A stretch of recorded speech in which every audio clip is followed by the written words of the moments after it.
Emergency blackouts continue in Ukraine. Russian Federation has been shelling the country's critical infrastructure since October. A blackout also happened in the Republic of Moldova when the Russian bombardments caused an automatic shutdown of a transit line. Ukrainian energy workers have managed to deal effectively with all consequences of the shelling every time. And Ukrainian citizens have organized the flash mob on the social media, saying "without light, but without you."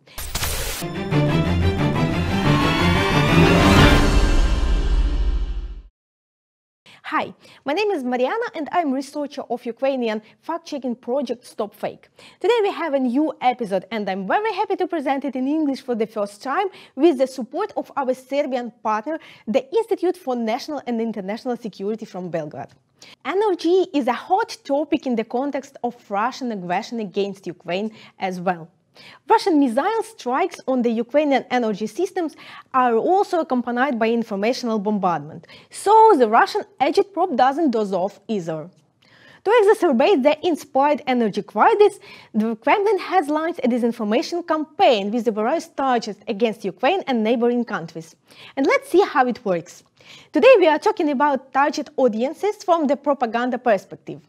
Kyiv regime sells electricity to Moldova even though its own citizens do not have it. Here's one more example. People in Kyiv are increasingly expressing opinions about selling precious electricity to Moldova, Romania and the West. The mentioning of Romania here is not accidental.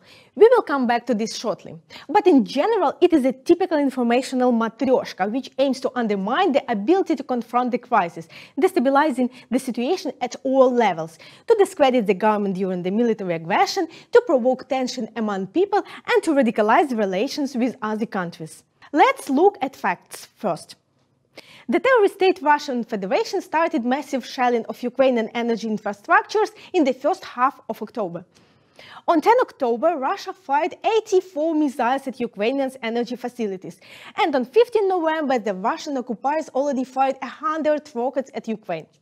Once again, Russia launches dozens of missiles at critical infrastructures, resulting in massive blackouts in Ukraine. Citizens of neighboring Moldova also briefly learned what a blackout is. Kremlin propagandist claims that Ukraine, amid shortages, is exporting electricity to other countries.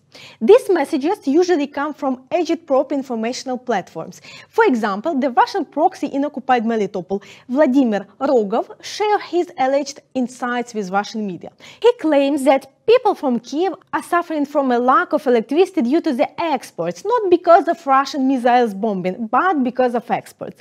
Another agitprop front in this narrative is YouTube. Suddenly, certain Ukrainian bloggers started appearing on the platform, claiming that Ukraine was exporting precious electricity, leaving its own citizens without light. But again, how it is that electricity has become precious? They, for some reason, don't explain. But they say that Ukraine sells electricity to Romania. So-called vigilant citizens allegedly determine this by the sounds from the high-voltage transmission towers. Ну що ж, вирішив я перевірити, чи дійсно зеля ІКО нам їздить по вухам. Ось підійшов я до такої вишечки високовольтної, яка тікає прямо на Румунію. These bloggers also cite data from the EU's United Electricity Grid website.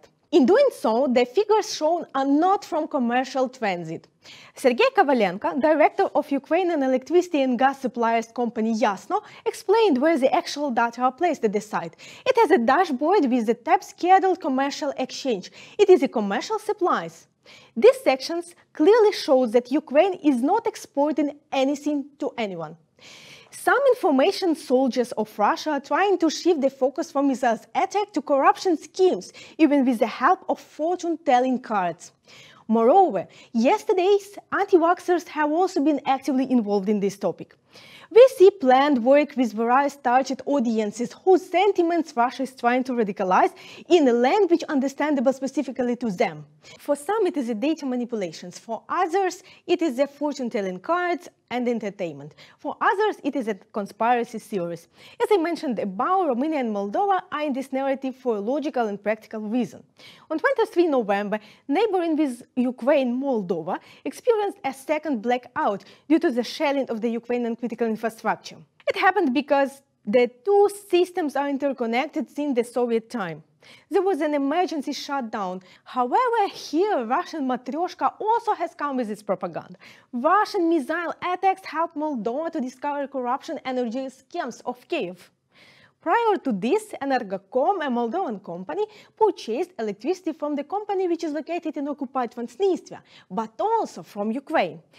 After the forced stoppage of Ukrainian revenues to Moldova, the company from Transnistria also reduced the volume of electricity generation, helping to create a deficit in Moldova.